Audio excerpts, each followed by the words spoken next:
I never believed in anything supernatural. Not ghosts, not spirits, none of it. I was the kind of person who'd laugh at horror movies instead of getting scared. That changed the night I woke up on a swing at 1 a.m, and I still can't explain what happened. We had just moved into a new house about 2 months before this happened. It was an older property, out near the edge of town, with a big backyard that had an old wooden swing set already there when we bought the place. My mom mentioned once that the previous owners left it behind because they said their kids didn't like using it. At the time, none of us thought anything of it. That night started like any other. It was a weeknight, so everyone went to bed early. My dad had work in the morning. My mom always turned in around 10. My younger sister, who was 12 at the time, had school the next day, so she was asleep by 9:30. I remember going to bed around 11.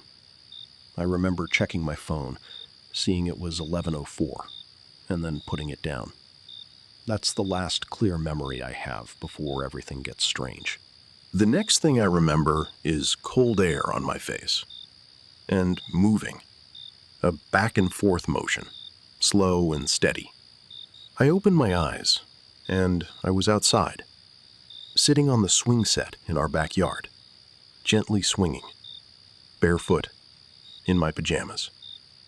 My hands were resting loosely on the chains, not gripping them, just resting there, like I'd been sitting like that for a while. I had no idea how I got there.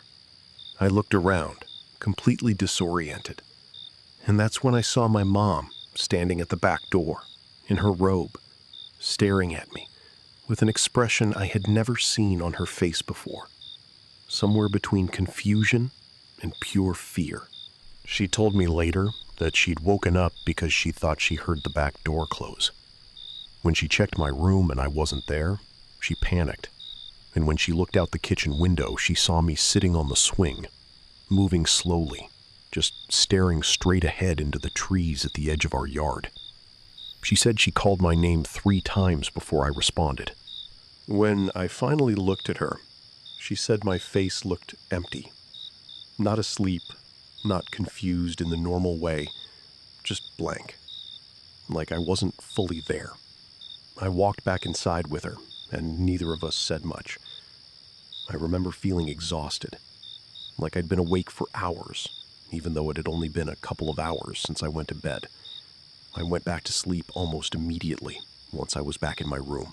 The next morning, I tried to remember what had happened, and there was almost nothing there, just fragments.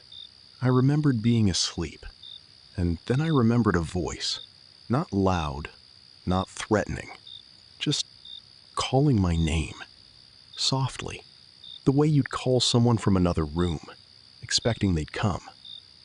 And I remember standing up, walking, not deciding to walk, just walking, the way you move in a dream, where your body does things before your mind catches up. I don't remember opening the back door. I don't remember walking across the yard. I don't remember sitting down on the swing. The next thing I have any memory of is the cold air and the motion, right before I opened my eyes and saw my mom at the door. We didn't talk about it for a few days. I think we were both trying to convince ourselves it was some kind of sleepwalking episode, even though I'd never sleepwalked before in my life, not once.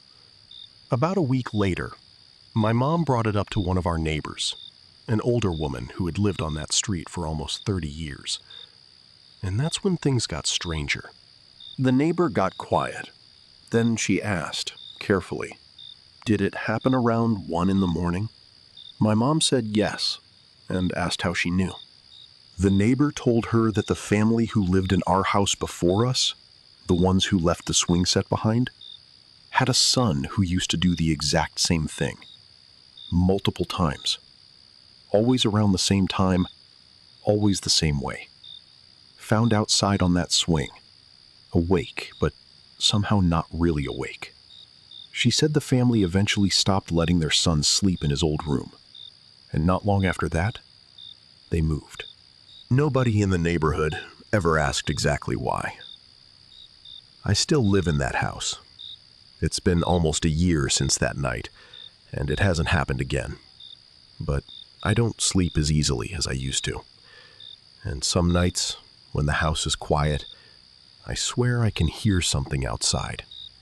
A soft, slow creak, back and forth, like the swing is moving on its own. I never go check.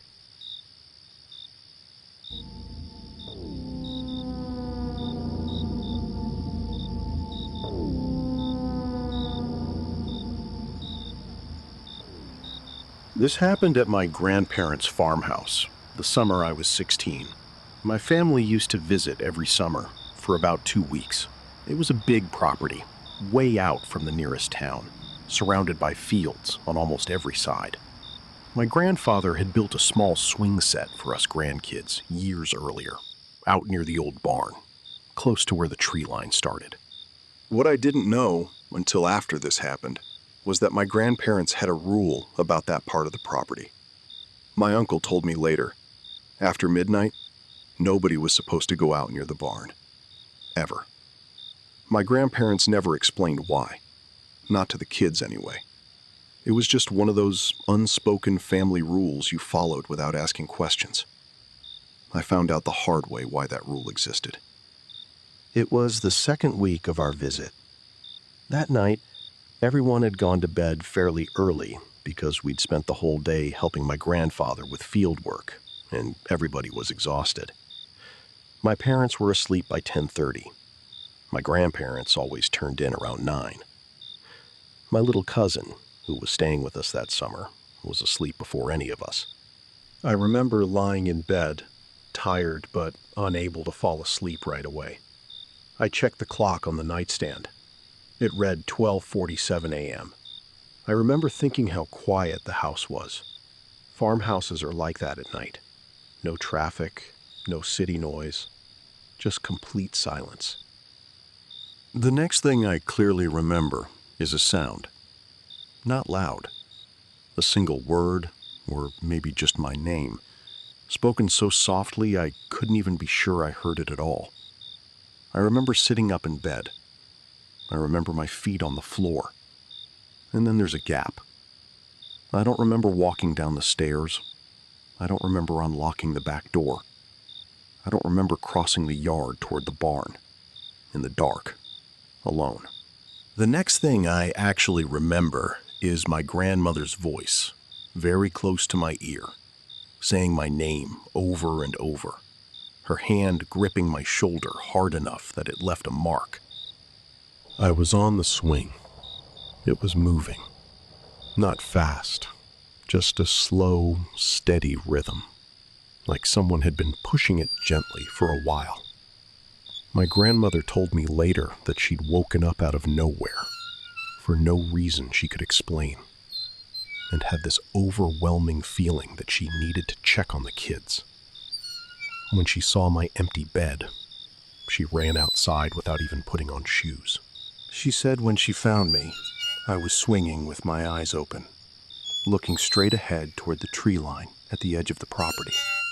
Not blinking, not reacting to her voice, not at first. She said it took almost a full minute of calling my name before I responded at all. When I finally snapped out of it, I remember feeling disoriented, cold, and strangely exhausted. Like I'd been out there far longer than what the clock actually showed. It was 2:03 a.m. when she got me back inside. The next morning, my grandfather didn't ask many questions. He just sat me down and told me very plainly that I was never to go near that swing set after dark again, for the rest of the visit. When I pushed him for a reason, he was quiet for a long moment. Then he told me that years earlier, before my mother was even born, there had been another family on that land, before my grandparents bought the property. He didn't know all the details, but he said there had been a child, and something had happened to that child, out near where the tree line started, right around where the barn and the swing set now stood. He never gave me specifics. I don't think he actually knew them himself. It was one of those stories that had been passed down in fragments, the kind that loses detail with each retelling, but somehow keeps its weight. What he did tell me was this: in all the years they'd owned that property, this wasn't the first time something like this had happened. He said one of my older cousins had a similar experience, years before I was born. Found outside, near that same spot, in the same kind of trance, in the middle of the night. I never went near that swing again for the rest of that summer. We stopped visiting as often after that. My grandparents passed away a few years ago, and the property was sold outside the family. I don't know what's out there. I don't know who or what called my name that night, but I know I heard it. And I know, for those missing minutes, something had me moving without my permission.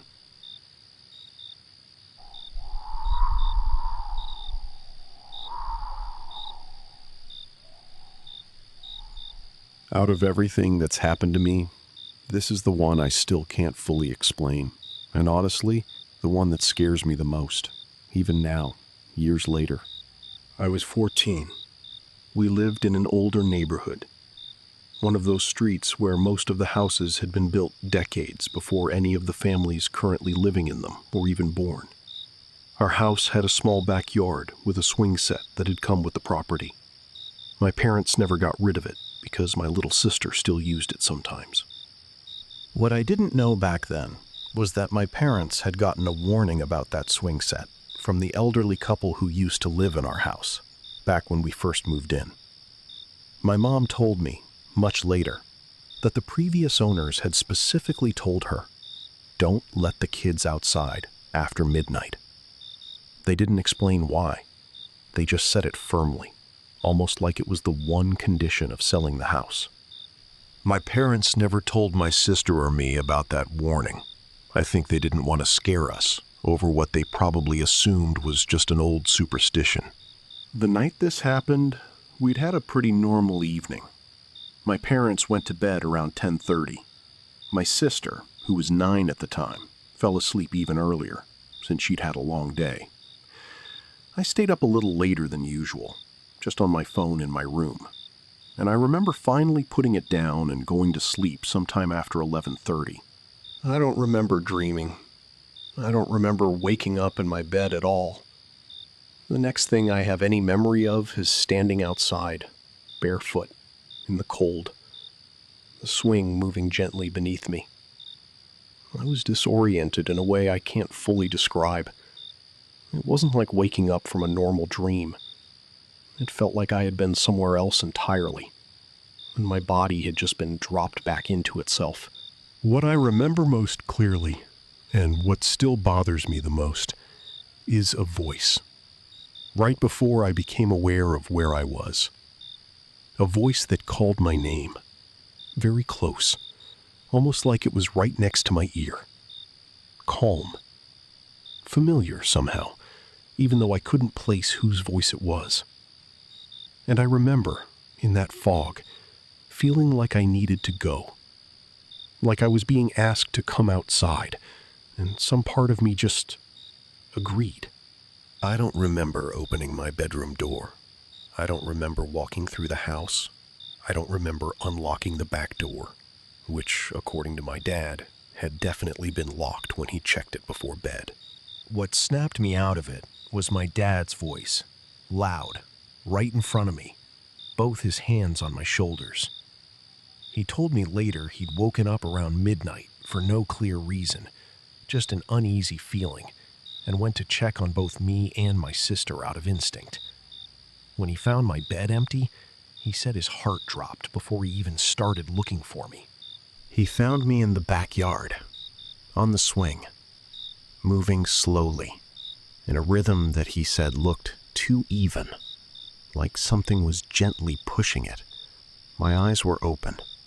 I wasn't responding to him at first, even when he said my name multiple times, right in front of my face.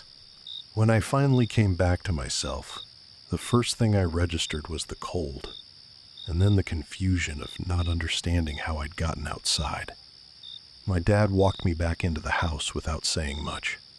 I remember him checking the time on the microwave clock as we walked past the kitchen. It read 12:14 a.m. The next day, my parents finally told us about the warning the previous owners had given them. My dad admitted he hadn't taken it seriously until that night. My mom cried when she talked about it, which scared me more than the actual event did, because my mom never cried over things like that. We ended up putting a lock on the back door that could only be opened from a keypad, something my parents installed within the week. My sister and I were told, very seriously, that neither of us was allowed outside after dark without one of them present. No exceptions. It never happened to me again after that.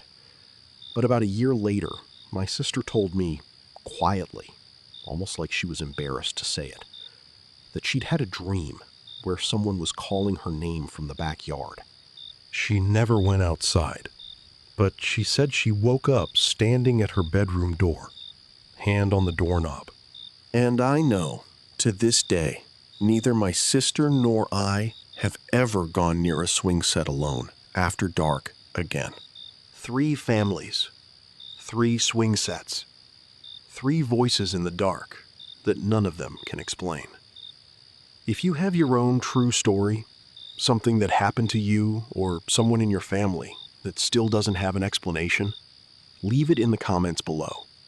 We read every single one, and your story could be featured in a future video. If this video kept you up a little longer than you planned, do us a favor and subscribe to the channel.